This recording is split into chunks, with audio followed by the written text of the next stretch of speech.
Hello, my name is Gustavo Olivares, and I'm going to present you the research called Syntactic Development in the L1 of Spanish-English Bilingual Children by Jennifer Austin, Maria Bloom, and Liliana Sanchez, published on the year 2013. Introduction. Studies have been conducted in relation to investigate if there's attrition in L1 children who are heritage learners of Spanish and have grown up speaking Spanish at home while being schooled in English, the dominant language in their social environment. The areas where the research is focused on are subjects in double-H questions which occupy a post-verbal position in Spanish and a pre-verbal one in English.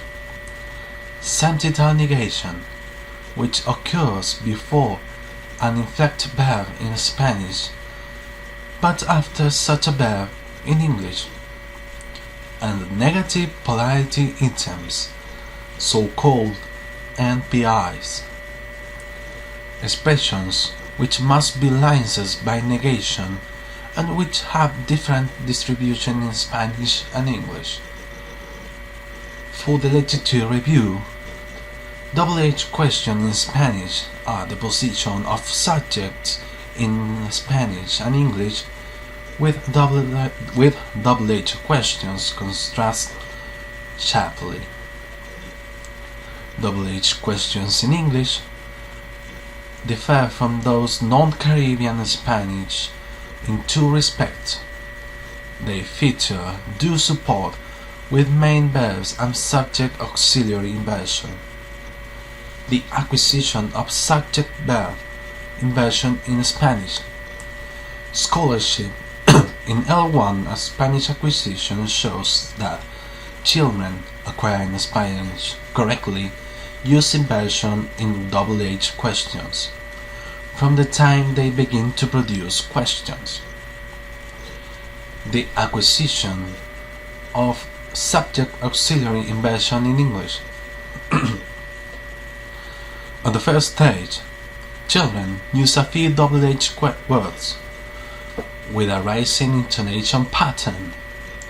In the second stage, which is characterized by a lack of auxiliaries and modals, children produce double-H questions without auxiliary verb subject inversion.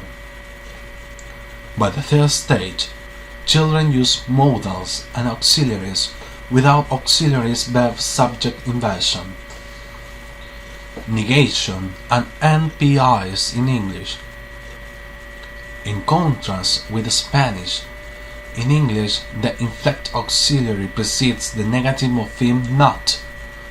Standard English dialects do not permit negative concord between a morpheme host in neg-p and the direct dp that follows it.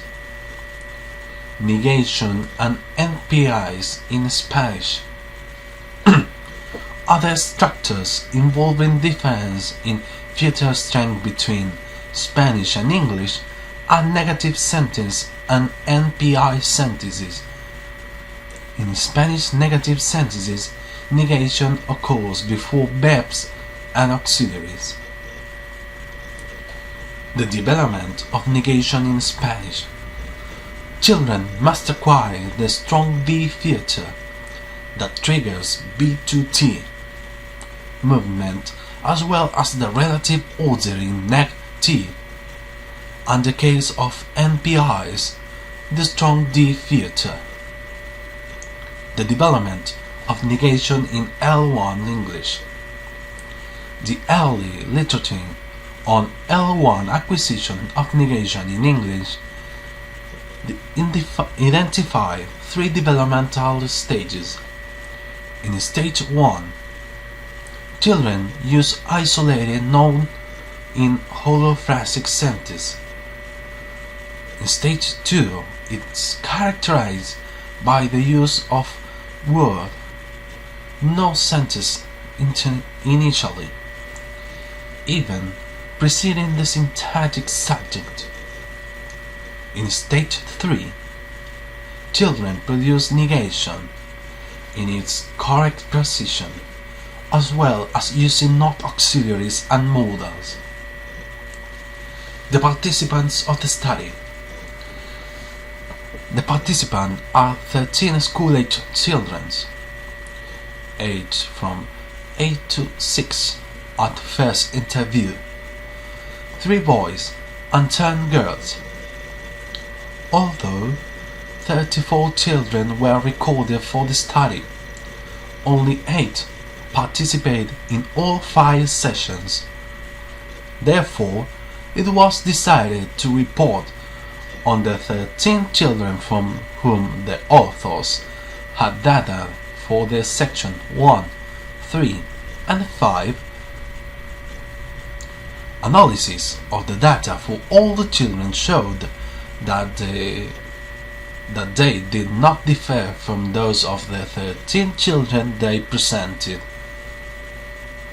All the children are L1 Spanish speakers. 11 were born in the United States, and 2 were born in Honduras. Their mothers and caretakers are all L1 Spanish speakers. Only 2 children have parents who are speakers of a Caribbean variety of Spanish. Materials and tasks. Data were analyzed using an Lexite production task consisting of interactive puppet show in Spanish and English.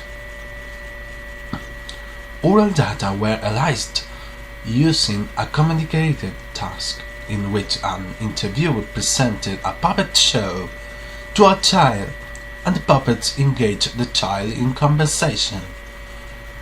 The interviewed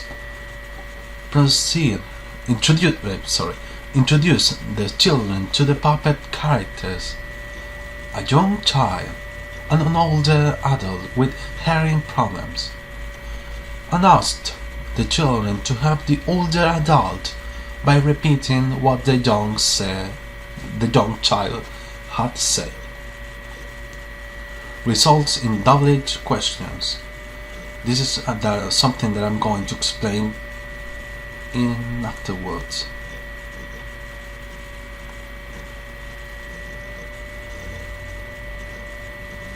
You can pause the video if you want to watch a little bit more.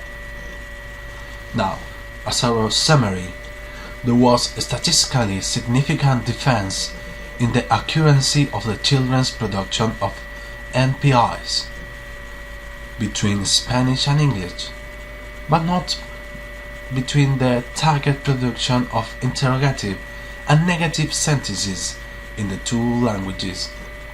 Children showed the greatest gains in their target use of interrogatives and NPIs in English, as well as the greatest decline in their production of NPIs in Spanish, while the target-like use of double-edged questions in Spanish improved. It did so at a much weaker rate in English. Conclusions. Here are the hypotheses. Bilingual children in a subtractive bilingual environment will exhibit some form of cross-linguistics influence in instruction involving weak features. The children show the weakest development and greatest decline in their production of NPIs and double-edged question in Spanish. Both NPIs and double-edged questions are structures that involve weak features in T and in ed. In Spanish, in contrast with the strong features of their English counterparts.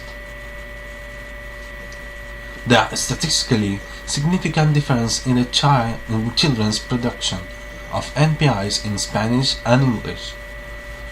Negative sentences which involve strong V features in Spanish show strong and parallel growth in both English. And by the last study have shown all of them properly. Here are the reference cited on the paper.